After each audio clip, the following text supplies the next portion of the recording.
The Peace of Westphalia and Sovereignty, Part 2, Counterargument and Origin. Brought to you by Everything Peace of Westphalia.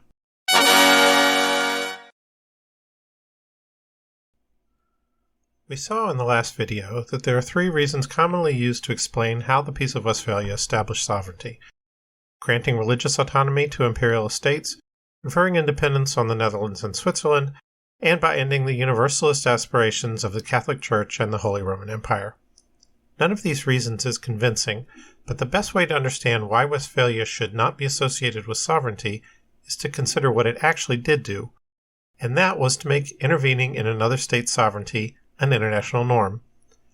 We know that the Peace of Westphalia gave religious autonomy to imperial estates. What does this mean? The Holy Roman Empire consisted of a large number of duchies, counties, cities, and other territorial units that are roughly comparable to American states.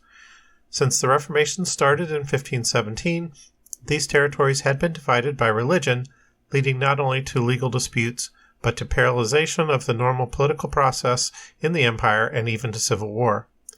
The 30 Years' War was largely the result of the breakdown of political order in the empire. In order to prevent a recurrence of problems that led to the 30 Years' War, France and Sweden insisted that the empire needed to modify its constitution to resolve its religious problems. As a result, the Peace of Westphalia contains a large number of provisions declaring how the empire would be governed, with general emphasis on leaving more authority with individual territories and less with the central government. This is the exact opposite of state sovereignty. France and Sweden were explicitly interfering in the government of another state.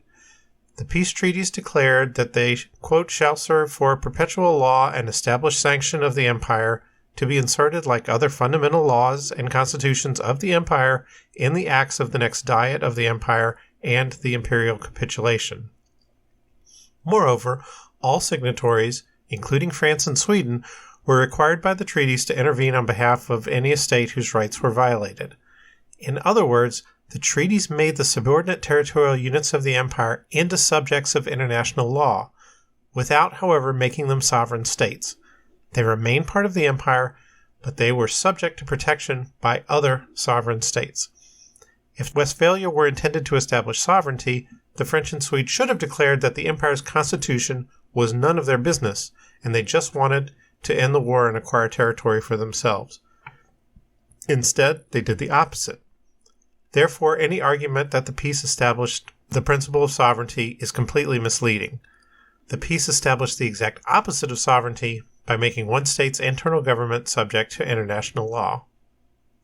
If the Peace of Westphalia did not establish sovereignty in international relations, where did the idea come from? For more than 200 years after the treaties were signed, no one had any notion that Westphalia was responsible for sovereignty. For most of that time, Westphalia was mainly known for advancing religious liberty. It wasn't until the 20th century that books on international law began to associate Westphalia with sovereignty. But where did the idea come from in the first place? Unfortunately, no one has been able to trace the precise genealogy of this idea, but I think I know where it came from. The first reference to Westphalia and sovereignty that I've been able to locate occurred in the writing of Pierre-Joseph Proudhon, the French anarchist philosopher. He addressed this question in a short publication called Whether the Treaties of 1815 Have Ceased to Exist. Obviously, his main concern here was with the Congress of Vienna and its results. First, however, he took the example of Westphalia to make a point. He aimed to show that every treaty contained two elements. One, the regulation of interests, which was modified by future treaties, and second, based on the principle of law, which endured. If you've ever read French intellectuals, you will be familiar with the exaggerated tones in which Proudhon writes of this legal principle, a legal, spiritualist, indestructible element superior to all human will. To come up with an idea so completely detached from all previous ideas of international law would require someone writing in such lofty and abstract terms. So it is perhaps not surprising that he goes on to declare that the fundamental legal principle of the Peace of Westphalia was that the hypothesis of a universal monarchy was chimerical, that thus the plurality of powers was in the future to be accepted in principle, and as much as possible maintained by their equality or equilibrium.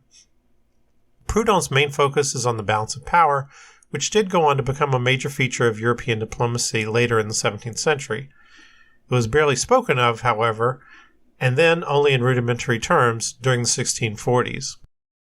Why Proudhon attached the demise of a universal monarchy to the Peace of Westphalia is a matter of speculation, because he doesn't elaborate at all, probably for the very obvious reason that he was making it up and didn't have any actual justification. But he does think it was important. The notion of a plurality of sovereign powers protected by their balance, he writes, was an idea that changed the course of civilization.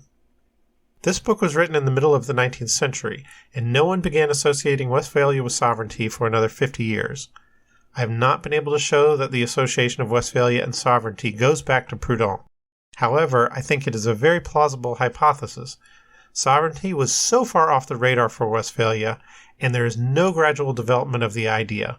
It would require something like Proudhon's thesis, sprung fully formed from the head of Zeus, to kickstart such a bizarre notion.